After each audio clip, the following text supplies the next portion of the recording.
राज्यातील विद्यार्थ्यांसमोरील शैक्षणिक, तांत्रिक, वैद्यकीय, सामाजिक न्याय, कौशल्य विकास आणि आरोग्य क्षेत्रातील प्रलंबित प्रश्न सोडवण्यासाठी अखिल भारतीय विद्यार्थी परिषदेच्या शिष्टमंडळानं राज्य शासनातील विविध मंत्र्यांची भेट घेऊन निवेदन सादर केले।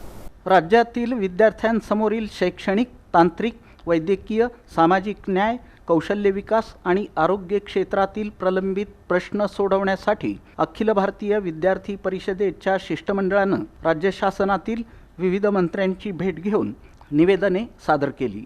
शिष्यवृत्ती, प्रवेश, शिक्षक भरतीसह विविध मागण्यांवर चर्चा करण्यात आली।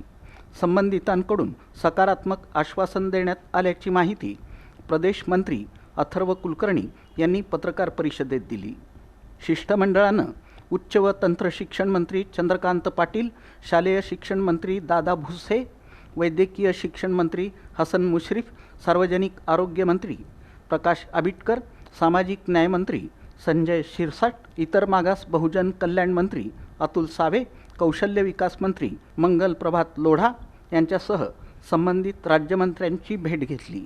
यावेळी परीक्षा आणि निकाल वेळेत जाहीर करणं, CET प्रवेश प्रक्रियेतील अडचणी दूर करणं, शिष्यवृत्तीचं वेळेत वितरण करणं, शिक्षक भरती पूर्ण करणं, खाजगी विद्यापीठांच्या शुल्कावर नियंत्रण ठेवणं, वैद्यकीय शिक्षणातील शुल्कवाढ रोखणं, इंटर्नना शासन निर्धारित स्टायपेंड, ग्रामीण आरोग्य सेवा सक्षम करणं, सामाजिक न्याय विभागाच्या योजना प्रभावीपणे राबवणं, तसंच ITIचं आधुनिकीकरण आणि विद्यार्थ्यांसाठी वसतिगृह सुविधा वाढवण्याच्या मागण्या करण्यात आल्या।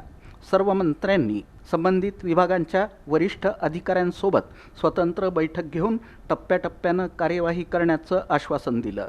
विद्यार्थ्यांचे प्रश्न मार्गी लागेपर्यंत अभाविप सातत्यानं पाठपुरावा करेल, तसंच गरज भासल्यास राज्यव्यापी आंदोलन छेडण्यात येईल असा इशाराही अभाविपचे पश्चिम महाराष्ट्र प्रदेश मंत्री अथर्व कुलकर्णी यांनी दिली। तर या मंत्र्यांना भेटून नेमके मुद्दे आपले काय होते, तर आज आपण बघतोय की उच्च शिक्षण विभागाच्या माध्यमातून महाराष्ट्रातले सगळे जे विद्यापीठ आहेत तर त्याचं वेळापत्रक पूर्णपणे विस्कळीत झालेलं आहे। परीक्षा वेळेवर होत नाही आहेत, सिलेबस वेळेत संपत नाही आहे, त्याचे रिझल्ट्स जे आहेत परीक्षांचे ते वेळेत लागत नाही आहेत, पुनर्मूल्यांकन वेळेत होत नाही आहे, असे वेगवेगळे जे विषय आहेत त्याच्यामुळं शैक्षणिक वेळापत्रक पूर्णपणे विस्कळीत झालेलं आहे। एका विद्यापीठाचे पेपर संपतात, मग दुसऱ्याचे सुरू होतात, त्याचे संपत नाही तर मग तिसऱ्या विद्यापीठाचे सुरू होतात, अशी सगळी परिस्थिती आहे। मुलींना मोफत शिक्षण योजनेची घोषणा तर झाली आहे, त्याची काही प्रमाणामध्ये अंमलबजावणी पण होती आहे, परंतु 100% मुलींना या योजनेचा लाभ अजूनही मिळत नाही। कारण काही महाविद्यालयांचं असं म्हणणं आहे की शासनातर्फे आम्हाला या शुल्काची प्रतिपूर्ती होत नाही आहे आणि त्याच्यामुळं कुठंतरी या विद्यार्थिनींकडूनच आता शुल्क मागण्याचं काम काही महाविद्यालयांच्या माध्यमातून सुरू आहे।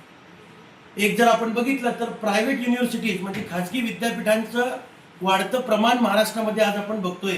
आत्ताच्या अधिवेशनामध्ये मला असं वाटतं 3 अजून खाजगी विद्यापीठांना मंजुरी त्या ठिकाणी अधिवेशनात देण्यात आलेली आहे। या पत्रकार परिषदेला उमेश वंजारी, नताशा कोत्तापल्ली यांची उपस्थिती होती।